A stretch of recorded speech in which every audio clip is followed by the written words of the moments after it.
हरिः ओं वरपीतकौशेयपरिधानकान्तिसन्ध्याम्बुदरुचिनिचयम्बुगाग कमनीयहेमसङ्कलितकिरीटम्बुरमणकाञ्चनशिखरम्बुगाग मानितमौक्तिकमलिकारुचिसानुपतितनिर्झरपरम्परलुगाग చెలువందు నవతులసీదామకములు లలిత తటజౌషధీలతలుగాగ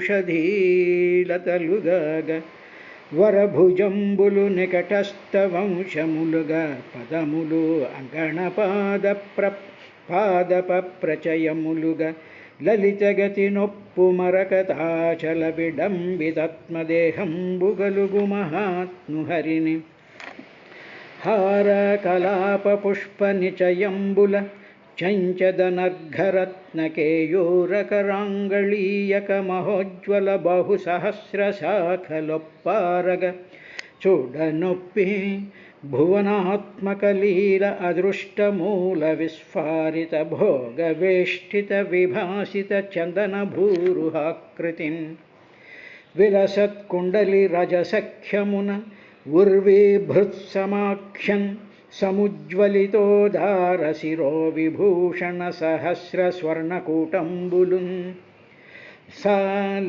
సలిలావాసత చారు కౌస్తుభ విరాజద్రత్నగర్భంబులన్నలినాక్షుండు కనుంగొనంగదగే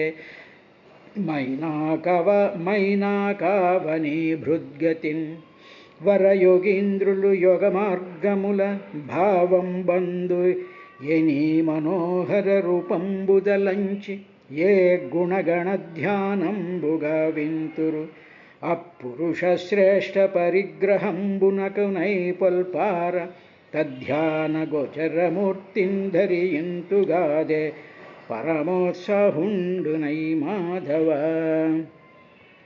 అరయ సమస్త భూత హృదయంబులయందు వసించి ఏకమై పరగు సుహృత్కియాను క్రియాను గుణభసిత ధర్ముడవున్ పరాపరేశ్వరుడవునై తనర్చుచును సజన దుర్లభమైన ఎట్టి సుస్థిరమగు సర్వభూత దయచే పొడగా నగవొత్తువు అచ్యుత క్రతుదానోగ్రతపస్సమాధి జప సత్కర్మాగ్నిహోత్రాఖిలం వ్రతచర్యాదులను ఆదరింపవు అఖిల వ్యాపార పారాయణ స్థితి నొప్పారెడు నీ పదాబ్జయుగళీ సేవాభిపూజా సమర్పిత ధర్ముండగు వాని భంగి అసురారీ దేవ చూడామణి.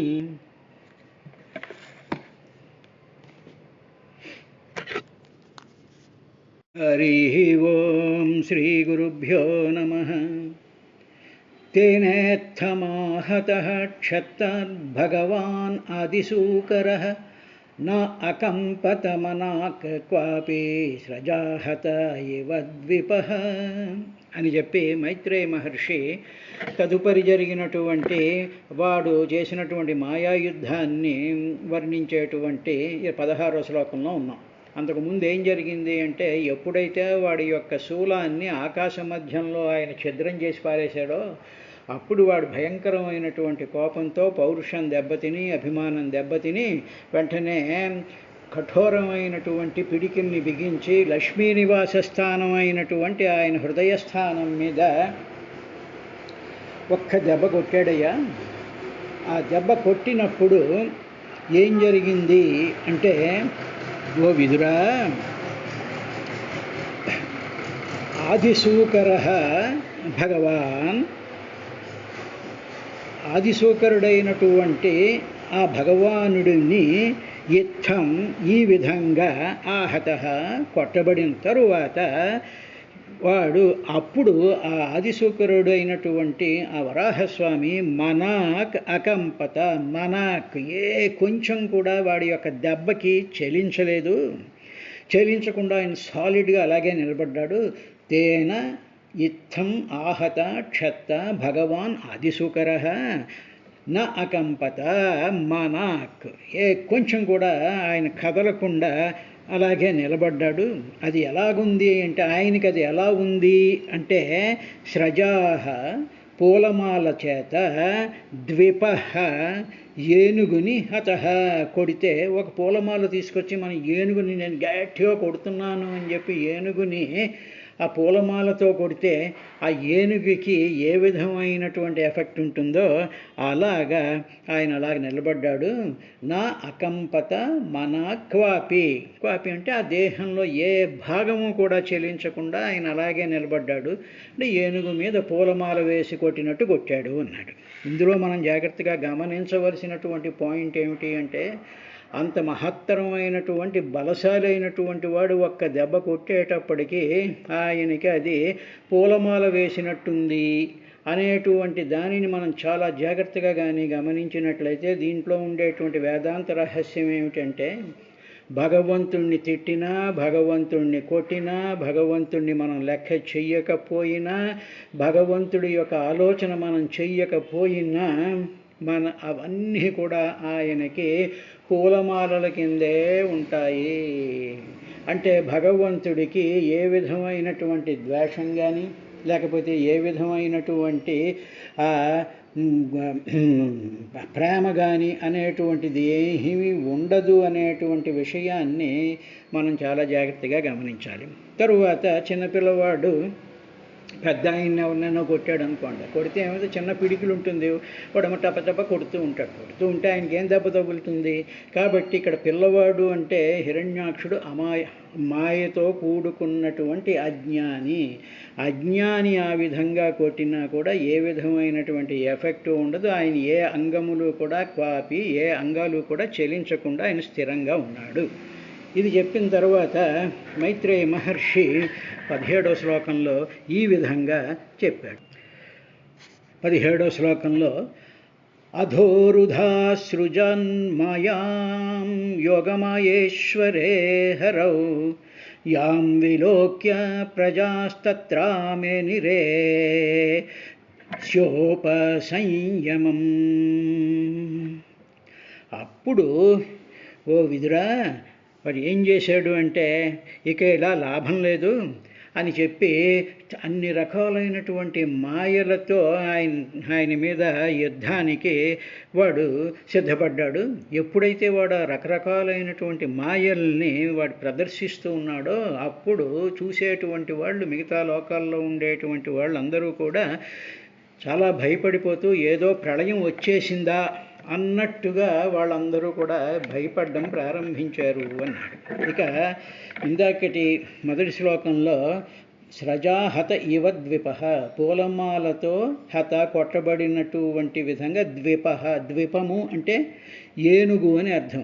ఎందుకు ద్విపము అన్నారంటే, ద్విపః అనేటువంటి దానికి అనేకేన హస్తేన వక్త్రేణ చ పిబతి ఇది ద్విరథః అని ఒకటి, ద్వాభ్యాం పిబతీతి ద్విపః, ద్విరథము అని కూడా అంటారు, ద్విపము అని కూడా అంటారు ఏనుగుని. ద్విరథః, రథములు అంటే మామూలుగా పళ్ళు అని అర్థం. అంటే ఏనుగుకి ఉండేటువంటి ఆ రెండు కోరలు ఉంటాయి కదా, ఆ దంతాలు ఉంటాయి కదా, అందువల్ల రెండు రథః, ఆ రెండు దంతాలు ఉండేటువంటి దాన్ని కాబట్టి అది ఎక్కడుంటాయంటే అది ఆయన ఆ ఏనుగు తొండంలో ఉంటాయి. తరువాత అది ఏం చేస్తుందంటే, ద్విపః అనేటువంటి దానికి అర్థం ఏంటంటే ద్వాభ్యాం పిబతి ఇది ద్విపః, రెండిటితో అది తాగుతుందిట. రెండిటితో తాగడం ఏమిటి అంటే, ఒకటేమో తొండం, రెండవదేమో నీరు. అంటే తొండంతో నీరుని లోపలికి అంతా పీల్చేసుకుని అప్పుడు అది నోట్లో పోసుకుంటుంది. కాబట్టి రెండు రకాలైనటువంటి విధానాలతో అది తాగుతుంది. కాబట్టి ద్విపః అన్నారు. ద్వాభ్యాం పిబతి ఇది ద్విపః. సరే, అదైన తర్వాత ఇలాగ వీడు రకరకాలైనటువంటి మాయల్ని ప్రయోగించాడయ్యా. మాయల్ని ప్రయోగించేటప్పటికి ప్రజలందరూ కూడా భయపడ్డారు. అథ తరువాత యోగమాయ ఈశ్వర, యోగమాయని కంట్రోల్లో పెట్టుకున్నటువంటి వాడు, యోగమాయ ఈశ్వర హరేహే, ఆ హరి మీద వీడేం చేశాడంటే ఉరుధ అధ ఉరుధ సృజన్మాయాం, అధ ఆ తర్వాత ఆ యోగేశ్వరీశ్వరుడైనటువంటి హరి మీద అసృజాన్ మాయాం, అసృజాత్ ప్రయోగించట్టు ఏమిటంటే మాయాం ఉరుధ, చాలా రకాలైనటువంటి మాయల్ని ఆయన మీద ప్రయోగం చేసేట. ఎవరు? సమస్త మాయలకి కూడా ఈశ్వరుడైనటువంటి వాడు, సమస్త మాయలు తనలో నుంచే బయటకు వచ్చినటువంటి వాడి మీద ఈ వీడు మాయల్ని ప్రయోగించడం ప్రారంభించట. చేసేటప్పటికీ యాం విలోక్య ప్రజా, యాం ఆ మాయల్ని చూసి, విలోక్య చూసి, ప్రజా అలా అన్ని లోకాల్లో ఉండేటువంటి ప్రజలందరూ కూడా ఏమైందంటే అస్య ఈ జగత్తుకి ఉపసంయమం, అంటే చాలా దగ్గరగా, సంయమం ప్రళయం వచ్చేస్తుంది, చాలా దగ్గరగా వచ్చేస్తుంది ప్రళయం అని చెప్పి మేనిరే అనుకుంటూ త్రస్తా భయపడిపోవడం ప్రారంభించారు. అథ ఉరుధాసృజాన్మాయాం యోగమాయేశ్వరే హరౌ యాం దానిని విలోక్య చూసి ప్రజా తత్ర మేనిరే సంయమం అని, ఆ ప్రళయం వచ్చేస్తోంది అని వాళ్ళు భయపడిపోయారయ్యా అని చెప్పి ఆ 17వ శ్లోకంలో చెప్పిన తర్వాత ఇప్పుడు ఇంకా వాడు మాయాయుద్ధం ప్రారంభించాడు. ఎన్ని రకాలైనటువంటి వాడు మాయలను ఉపయోగించాడు అనేటువంటి విధానంగా ఉంది. ఏమిటి అంటే 18వ శ్లోకం, ప్రభుర్వాయవశ్చండాస్తమః పాంసవ మైరయన్ దిగ్భ్యో నిపేతుర్గ్రావాణః క్షపణైః ప్రహితా ఇవ. మొట్టమొదటి వాడు చేసింది ఏంటంటే మొట్టమొదటి గాలుల్ని పంపించేశాడు. చాలా ప్రచండమైనటువంటి వేగంతో గాలులు వీచాయి. ఆ గాలులు ఎప్పుడైతే వీచడం ప్రారంభించాయో ఏమైపోయింది, ధూళి బాగా రేగిపోయింది. ఆ ధూళి అలా రేగడంతో ఆ ధూళి వల్ల మొత్తం అంతా చీకట్లకి అమ్మేశాయి. తరువాత నెక్స్ట్ థర్డ్ స్టెప్ ఏం చేశాడు అంటే దిక్కుల నుండి రాళ్ళు రావడం ప్రారంభించాయి, రాళ్ళు కురవడం ప్రారంభించాయి. దీనికే ఏం చెప్పారంటే చండా ప్రచండంగా వాయవ, వాయువులు ప్రభువు వీచాయి, ప్రభువుర్వాయువశ్చండా. అప్పుడు పాంసవం అంటే ధూళి రేగిపోయింది. ఎప్పుడైతే ధూళి రేగిపోయిందో వెంటనే పాంసవ దిక్కులన్నిటిలో కూడా తమహ చీకటి ఐరయన్, చీకటి వ్యాపించిపోయింది, చీకటి అలుముకుండిపోయింది. అలుముకుండిపోయేటప్పటికీ అది రెండవ ఆస్పెక్ట్. అంటే మొట్టమొదటి గాలులు, తర్వాత ఏమో ఈ ధూళిని రాగొట్టేటప్పుడు ఆ ధూళి యొక్క ఇదంతా కూడా వెళ్ళి ఆ డస్ట్ పార్టికల్స్ అన్నీ కూడా మొత్తం దిక్కులన్నింటినీ కప్పేసి చీకటి అలమరించుకుపోయింది. తరువాత ఇక మూడోది వాడు ఏం చేసే, దిగ్భ్యో నిపేతుర్గ్రావాణః క్షేపణైః ప్రహిత ఇవ. దిగ్భ్యో మొత్తం అన్ని దిక్కుల నుండి కూడా ఏం చేశాడంటే క్షేపణైః క్షిపణుల చేత ప్రవహితాం ఇవ. క్షిపణులు అంటే ఫిరంగుల్లో నుంచి గుళ్ళొచ్చి మీద పడిపోతున్న వాటిని క్షిపణి అంటాం కదా. ఆ క్షిపణులలో నుంచి పెద్ద పెద్ద ర్యాకెట్లు, పెద్ద పెద్ద గుళ్ళు, పెద్ద పెద్ద ఆయుధాలు వచ్చి పడిపోతూ ఉండేటువంటి విధంగా ప్రహితాం ఇవ ప్రయోగించబడుతున్నట్టు ఏమిటి పడ్డాయంటే గ్రావాణ నిపేతు. గ్రావాణ అంటే పెద్ద పెద్ద రాళ్ళు అన్నమాట. ఆ రాళ్ళన్నీ వచ్చి మీద పడిపోవడం ప్రారంభించాయి. ఇప్పుడు క్షిపణి అనేటువంటి పదాన్ని మనం ఇప్పుడు వాడుతూ ఉంటాం. మన మిలిటరీ ఇప్పుడు చూసినట్లయితే మనకేమో అన్ని క్షిపణులు ఉన్నాయి, వాళ్ళకి ఎన్ని క్షిపణులు ఉన్నాయి అంటారు. అంటే ఏమిటనమాట, అందులో ఫిరంగి గొట్టంలా ఉంటుంది. ఆ గొట్టంలో రాళ్ళు కానీ, ఆయుధాలు కానీ, అణ్వాయుధాలు కానీ అవన్నీ పెట్టి ఏం చేస్తారంటే దాన్ని ఫైర్ చేస్తారు. ఫైర్ చేసేటప్పటికి అవి ఏమవుతాయంటే టార్గెట్లు ఎక్కడ కొట్టాలో అక్కడికి వెళ్ళి పడిపోతూ ఉంటాయి. దీన్నే చాలా ప్రమాదకరమైనటువంటి ఆయుధ సామగ్రిని క్షిపణులు అంటారు. అంటే ఆ కాలంలో క్షిపణులు అనేటువంటివి కూడా ఉన్నాయి. అంటే రాజులది ఇప్పుడు మనం మామూలుగా కోటలకు వెళ్ళి చూసామనుకోండి, గోల్కొండ కానీ మరో కోటలు కానీ వెళ్ళేటప్పటికి అక్కడ ఫిరంగులు ఉంటాయి కోట గోడల మీద. వాటిల్లో ఏం చేస్తారంటే గుళ్ళు, రకరకాలైనటువంటి ఆయుధాలు పెట్టి ఒక్కసారి దాన్ని ఫైర్ చేసేటప్పటికి అవి వస్తూ ఉండేటువంటి శత్రువుల మీద పడిపోతాయి. అలాగా వీడు ఏం చేశాడంటే రాళ్ళు ఆ క్షిపణుల ద్వారా వాడు ప్రయోగించడం ప్రారంభించాడు. ఈ క్షిపణి అనేటువంటి దానికి అర్థం ఏమిటంటే, దాని డెఫినేషన్ ఏమిటంటే, క్షిప్యతే నౌ రనయేతి క్షేపణి. క్షిప ప్రేరణే. క్షిప అంటే ఏమిటి? క్షిపణిలో క్షిప అంటే ఏమిటంటే ప్రేరేపించుట, ప్రేరణే, ప్రేరేపించబడడం. అంటే దాంట్లోంచి పెట్టేటప్పటికి అది ఏం చేస్తుందంటే వెళ్ళిపోతుంది అన్నమాట, ప్రేరేపించేస్తుంది, అది వచ్చి పరిపోతూ ఉంటుంది. ఈ క్షిపణులు దీని చేత క్షిప్యతే నౌహు, క్షిప్యతే నడపబడుతూ ఉంటాయట, ప్రేరేపించబడతాయట. క్షిపతే అంటే ప్రేరేపించబడేటువంటివి ఏమిటి అంటే నౌ రనయేతి. అంటే పూర్వం మామూలుగా ఈ నౌకల్ని నడిపించడానికి మామూలు పడవలు చిన్నవి అయితే తెడ్లు వేస్తారు. కానీ పెద్ద పెద్ద నౌకల్ని నడపడానికి తెడ్లు వేస్తే లాభం లేదు. వాటిల్ని క్షిప్యతే, అటు పెద్ద పెద్ద నౌకల్ని నడిపించడం కోసం వాడేటువంటి ఆ మెకానికల్ డివైసెస్ని క్షిపణులు అంటారు. కాబట్టి క్షిప్యతే నౌ రనయేతి క్షేపణి.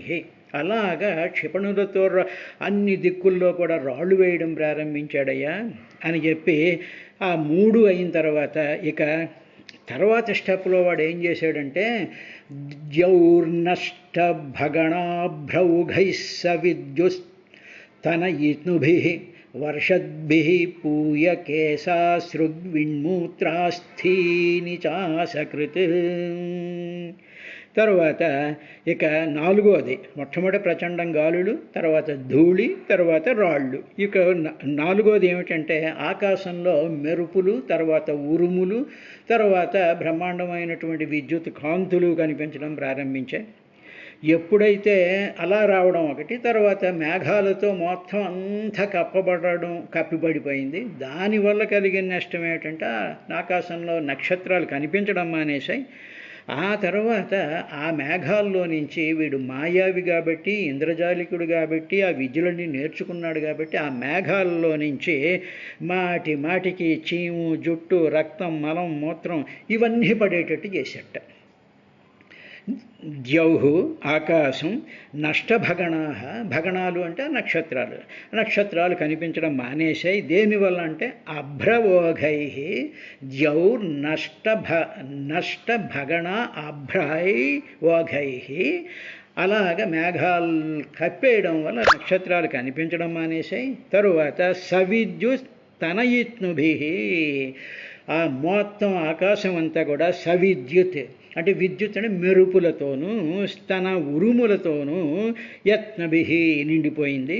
తరువాత ఇంకా ఏం జరిగింది అంటే అసకృత్, మాటికి కూడా అభ్రహ మేఘాలు వర్షద్భి, ఆ వర్షం కురిపించేట. ఏమిటి కురిపించినటువంటివి అంటే పూయ కేశ స్రగ్విన్ మూత్ర అస్థిని.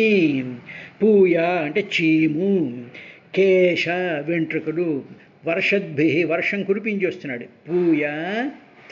పూయ అంటే చీము, కేశ వెంట్రుకలు, అసృగ్ అంటే మలం, మూత్రం, అస్థి ఇవన్నీ కూడా వచ్చి పడిపోవడం ప్రారంభించాయట. ఈ విధంగా వాడు మాయలో ఈ 4, 5, 6 అనేటువంటి విధానాలతో వాడు యుద్ధం చేశాడయ్యా.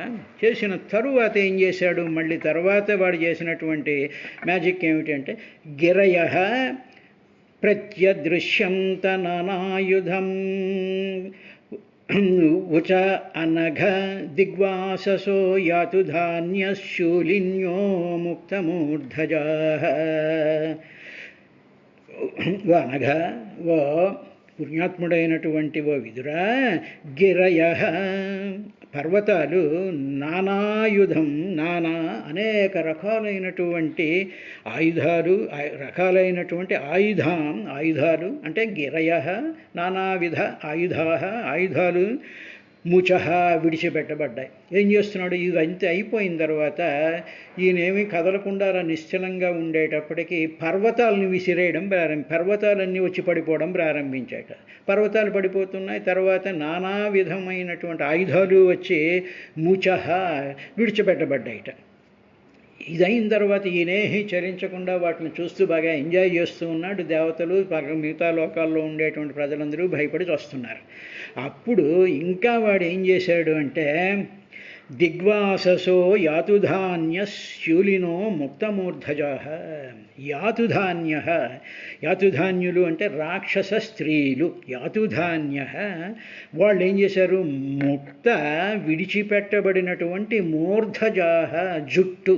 మూర్ధము అంటే తల, తలలో ఏమిటి జా అంటే పుట్టాడు, తలలో పుట్టేటువంటి వెంట్రుకలు కదా పుడుతూ ఉంటాయి. కాబట్టి ముక్త మూర్ధజాహ అంటే మొత్తం జుట్టంతా వెరబోసేసేసుకుని వాళ్ళు ఇప్పుడు చూస్తూ ఉంటాం కదండి. మన మామూలుగా ఆఫీస్కి వెళ్ళినటువంటి కుర్రాళ్ళు వాళ్ళు గుళ్ళోకి వచ్చినప్పుడు కానీ, ఎక్కడికి వెళ్ళినప్పుడు కానీ, బస్సుల్లో కానీ, ట్రైన్లో కానీ, మిట్ట మధ్యాహ్నం సంధ్యాకాలంలో జుట్లు వెరబోసేసేసుకుని తిరుగుతూ ఉంటారే, అలాగా ఆ రాక్షస మూకల్లాగా వీళ్ళు యాతుధాన్య, ఆ రాక్షస స్త్రీలు అలాగా విడగొట్టబడినటువంటి జుట్టుతోనూ దిగ్వాససహ దిక్కులే ఆ వస్త్రాలుగా కలిగినటువంటి, దిక్కులే వస్త్రాలు అంటే గొడ్డపూ తిరుగుతున్నారు అని అర్థం. అంటే దిగంబరులుగా వాళ్ళు దిగ్వాససో యాతుధాన్య శూలిన్యో ముక్తమూర్ధజాహ.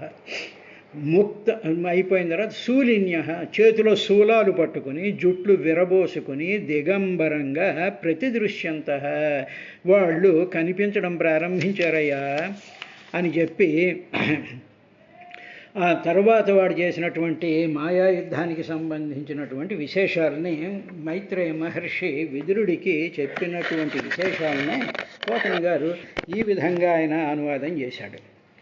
ఏమిటి అంటే, హరి మీదందితి సంభవుండు ఘనమాయా కోట్లు పుట్టించిన, ఘనమైనటువంటి మాయలు కొన్ని వందల మాయలు ఆయన మీద ప్రయోగించాడయ్యా దితి సంభవుడు హరి మీద.